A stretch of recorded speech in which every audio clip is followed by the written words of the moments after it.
হয়, আপুনি ঠিকেই কৈছে। নলবাৰী জিলাৰ তিনিটা সমষ্টি, তাৰে অন্যতম সমষ্টিটো হ'ল নতুনকৈ গঠন হোৱা আমাৰ টিহু সমষ্টি। আমাৰ এই টিহু সমষ্টিৰ কথাটো হ'ল যে তিনিটা সন্মানীয় বিধানসভা সমষ্টি বিলুপ্ত হৈ টিহু সমষ্টি গঠন হৈছে। সন্মানীয় বৰমা সমষ্টি বিলুপ্ত হৈ তাৰ কিছু সন্মানীয় পাটাচাকুচি সমষ্টি বিলুপ্ত হৈ তাৰ কিছু অংশ, সন্মানীয় ধৰ্মপুৰ সমষ্টি বিলুপ্ত হৈ তাৰ কিছু অংশ, বৰক্ষেত্ৰী সমষ্টিৰ কিছু অংশ আৰু নলবাৰী সমষ্টিৰ কিছু অংশই নতুনকৈ গঠন হৈছে টিহু সমষ্টিটো। আৰু আপুনি ঠিকেই কৈছে, টিহু সমষ্টিটো হৈছে অসম গণ পৰিষদ দলৰ ভেটি, অসম গণ পৰিষদ দলৰ দুৰ্গ। উদাহৰণস্বৰূপে ক'ব খুজিছোঁ, বৰমাৰ পৰা আমাৰ অসম গণ পৰিষদ দলৰ হাতীৰ প্ৰতীকত নিৰ্বাচনত মই দুবাৰকৈ সন্মানীয় কেবিনেট মন্ত্ৰীৰ দৰে আসন শুৱনি কৰিবলৈ সক্ষম হৈছিলে।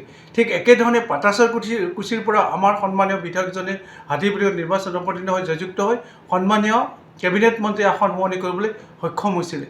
ধৰ্মপুৰ সমষ্টিৰ পৰা হাতীৰ প্ৰতীকত নিৰ্বাচনত অৱতীৰ্ণ হৈ আমাৰ সন্মানীয় বিধায়কজনে দুবাৰকৈ সন্মানীয় কেবিনেট মন্ত্ৰী আসন শুৱনি কৰিবলৈ সক্ষম হৈছিলে। এই তিনিওটা সমষ্টি মিলি এইবাৰ টিহু সমষ্টি হৈছে, গতিকে নিশ্চয়কৈ টিহু হৈছে আঞ্চলিকতাবাদৰ দুৰ্গ। হয়, তাই কৰ্মই দেখুৱাই দিয়ে। আমি কয় আমাৰ কথা এষাৰ আছে নহয়, আমি সৰুতে পঢ়িছিলোঁ, উপদেশতকৈ আৰিয়ে শ্ৰেষ্ঠ। এইবাৰ টিহুবাসী ৰাইজে আৰি হৈছে।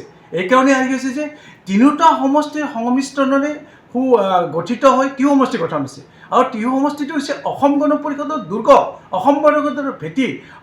টিহুবাসী ৰাইজ হৈছে আঞ্চলিকতাবাদী ধৰ্মনিৰপেক্ষতাবাদী ৰাইজ। সেইকাৰণে টিহুবাসী ৰাইজে আমি সকলোৱে বিচাৰিছোঁ টিহুত আহি থকা নিৰ্বাচনত অসম গণ পৰিষদ দলৰ প্ৰাৰ্থী হাতীৰ প্ৰতীকত নিৰ্বাচন অৱতীৰ্ণটো প্ৰায় খাটম। কাৰণ NDA আমাৰ যদি আমাৰ চৰকাৰ আনিব লাগে, তেওঁ টিহু সমষ্টিৰ পৰা NDA প্ৰাৰ্থীগৰাকী হাতীৰ প্ৰতীকত নিৰ্বাচনত অৱতীৰ্ণ হৈ এই চিটটো যে জয়যুক্ত কৰিব লাগিব সেইটো নিশ্চিত। আপুনি বঢ়াব যদি দলে বিচাৰে। চাওক, অসম গণ পৰিষদ দল মই জন্মলগ্নৰ পৰা কৰি আছোঁ আৰু অসম গণ পৰিষদ দল যোৱা 25টা বছৰে মই সেৱা কৰি আছোঁ। নলবাৰীবাসীক সেৱা কৰাৰ কাৰণে অসম গণ পৰিষদ দলে নিশ্চয়কৈ মোক সুবিধা দিছে। সেই সূত্ৰে অসম গণ পৰিষদ দলৰ সন্মানীয় সভাপতি মাননীয় অতুল বৰাদেৱ, কাৰ্যকৰী সভাপতি মাননীয় কেশৱ মহন্ত আৰু অসম গণ পৰিষদ দলৰ মাৰ্গদৰ্শক তথা পিতামহস্বৰূপ তথা বৰপেটাৰ সন্মানীয় সাংসদ ফণীভূষণ চৌধুৰীদেৱে যদি বিচাৰে যে টিহুবাসী ৰাইজক মই আহি থকা নিৰ্বাচনত অৱতীৰ্ণ হৈ জয়যুক্ত হৈ সেৱা কৰাৰ সুবিধা দিয়ে, আৰু এই সুবিধাকণ সেৱা কৰাৰ কাৰণে মই নিৰ্বাচনত অৱতীৰ্ণ হোৱাটো প্ৰায় খাটাম। মিত্ৰতাৰ ধৰ্ম সমষ্টিত যদি বিজেপিয়ে নিজাকে টিকেট দিয়ে, তেন্তে টিহুটো অগপক এৰি দিয়াটো উচিত আপোনাৰ মতে? একেবাৰে উচিত। কাৰণ জানে আমি মিত্ৰতা যিহেতু অসম গণ পৰিষদ দল, ভাৰতীয় জনতা আৰু অন্যান্য দলত আমি মিত্ৰতা কৰি আছোঁ NDA যি নলবাৰী জিলাখনত যিহেতু সন্মানীয় তিনিওটা বিধানসভা সমষ্টি আছে, সন্মানীয় নলবাৰী সমষ্টি, সন্মানীয় টিহু সমষ্টি নতুনকৈ গঠন হোৱা আৰু সন্মানীয় বৰক্ষেত্ৰী সমষ্টি। এই তিনিওটা সমষ্টিৰ ভিতৰত অন্যতম নতুনকৈ গঠন হোৱা সমষ্টি হৈছে আমাৰ টিহু সমষ্টিটো। আৰু টিহু সমষ্টিটো হৈছে অসম গণ পৰিষদ দলৰ দুৰ্গ। আপোনাক মই ক'লোৱে, তিনিটা বিধানসভা সমষ্টিৰ কিছু অংশ আহি নতুনকৈ গঠন হৈছে টিহু সমষ্টি।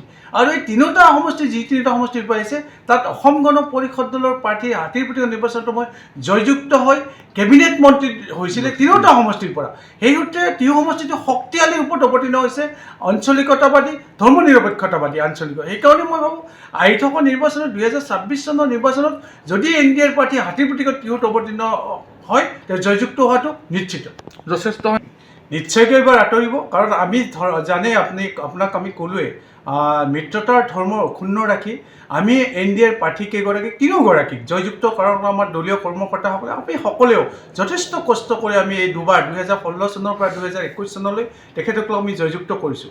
এইবাৰ আমি আশা কৰিছোঁ তেখেতসকলে বিগ ব্ৰাদাৰ হিচাপে নলবাৰী জিলাখনত তিনিওটা বিধানসভা সমষ্টি আছে, এই তিনিওটা বিধানসভাৰ ভিতৰত নতুনকৈ গঠন হোৱা সন্মানীয় টিহু সমষ্টিটোত NDAৰ হাতীৰ প্ৰতীকত অসম গণ পৰিষদ দলৰ প্ৰাৰ্থীক নিৰ্বাচনত অৱতীৰ্ণ হোৱাৰ সুযোগ দিব আৰু টিহুবাসী ৰাইজক সেৱা কৰাৰ সুবিধা দিব। বিজেপি চাওক, এইবাৰ আপোনালোকক এটা কথাই মই ক'লোঁ, নলবৰীয়াবাসী ৰাইজে এইবাৰ বেলটত বা আমাৰ যিটো EVM মেচিন আছে তাৰ হাতীৰ প্ৰতীক দেখিবলৈ পাব।